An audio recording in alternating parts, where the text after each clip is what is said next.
नमस्कार मित्रांनो, आज मी जे बोलणार आहे ते काही लोकांना कडू वाटेल, पण सत्य हेच आहे की या देशात जर कोणाची सर्वात जास्त लूट होत असेल तर तो फक्त आणि फक्त शेतकरी आहे.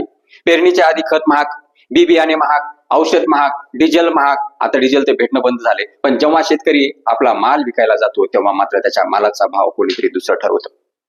सांगा बरं, टाटा आपली गाडी विकायला जातं तेव्हा सरकारला विचारतं का त्याची प्राइस? अंबानी आपला माल विकतो किंवा काही वस्तू विकतो त्यावेळेस त्याचा कोणी भाव दुसरं ठरवतं का हो? मग फक्त शेतकऱ्याच्याच मालाला भाव ठरवण्याचा अधिकार हा दुसऱ्याला कसा? आज या प्रश्नाचं उत्तर शोधायचं आहे आणि शेतकऱ्याच्या वेदनेचं वास्तव समजून घ्यायचं आहे. मित्रांनो, आता मोसम आहे पेरणीचा, शेतकऱ्याचा उत्सवाचा. पण खरंच हा उत्सव आहे का शेतकऱ्याचा संघर्ष आहे? आज शेतकरी पावसाकडे डोळे लावून बसलाय. ढग जमले की त्यांच्या चेहऱ्यावरती हसू येतं, कारण त्याला माहिती असतं आता पेरणी करायची आहे, आता नवीन स्वप्न त्याला पेरायची आहेत. पण ज्या दिवशी तो बाजारात जातो त्या दिवशी त्याचा उत्साह पूर्ण कमी झाला असतो, कारण बी बियाण्याचे भाव वाढलेले असतात, औषधाचे भाव वाढलेले असतात आणि त्यात भर पडते ती म्हणजे सगळं शॉर्टेज आहे. युरिया हवा तर लाईनला थांबा, खत रात्रभर जागर राहा, लाईनला थांबा, बी बियाणे हवे तर महाग, दुकानासमोर नंबर लावा. हा कसला उत्सव आहे? एक गोष्ट मला सांगा, पेरणीच्या काळात कधी सरकारने सांगितले का हो या वर्षी शेतकऱ्यासाठी खत स्वस्त केलाय? कधी सांगितलं का मोफत बी बियाणे देतोय? कधी सांगितलं का शेतकऱ्याची अडचण आहे म्हणून दर कमी केलेत? असं कधी ऐकलंय का तुम्ही? कधी बातमीमध्ये पेपरमध्ये वाचलंय का? नाही ना.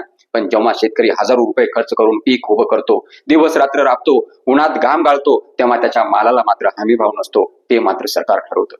खत विकणारा आपला भाव ठरवतो, बी बियाणे विकणारा आपला भाव ठरवतो, औषध विकणारा आपला भाव ठरवतो, पण शेतकऱ्याचं काय हो? शेतकऱ्याच्या मालाला भाव कोण ठरवतं? का असेल? तो मात्र नशिबावरती सगळं सोडून जातो. कधी पाऊस मारतो, कधी दुष्काळ मारतो, कधी रोगराई मारते आणि वाचलंच तर सगळं काय आहे ते बाजारभाव मारून जातो. आज गावोगावी खतासाठी रांगा लागतायत, अनेक ठिकाणी डुप्लिकेट माल विकला जातो, शेतकऱ्याला फसवलं जातं.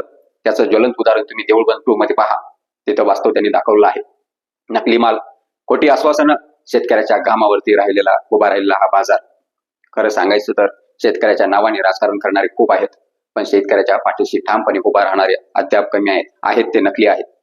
आज गरज आहे ती शेतकऱ्यावरती वेळेवरती त्याला खत मिळणे, वेळेवरती त्याला बी बियाणे मिळणे, डुप्लिकेट मालावरती कठोर कारवाई शासनाने केली पाहिजे आणि सर्वात महत्वाचं म्हणजे शेतकऱ्याच्या मालाला हमी भाव पहिलं मिळाला पाहिजे आणि ते शासनाने त्याला शाश्वत केलं पाहिजे, आश्वासन दिलं पाहिजे. ज्या हाताने देशाचं पोट भरतं ते हात जर खतासाठी रांगेत उभे राहिले तर हा देश कधीच प्रगती करू शकणार नाही.